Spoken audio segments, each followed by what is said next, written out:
सुबह की सोनी आके खेत न रही और का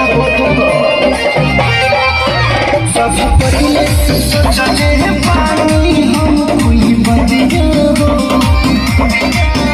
लेकिन तो जगना वाले की रतिया हमारी नौकरिया करब परमानेंट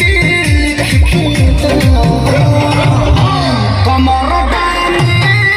नहीं करब गारंटी कमर नहीं करब गारंटी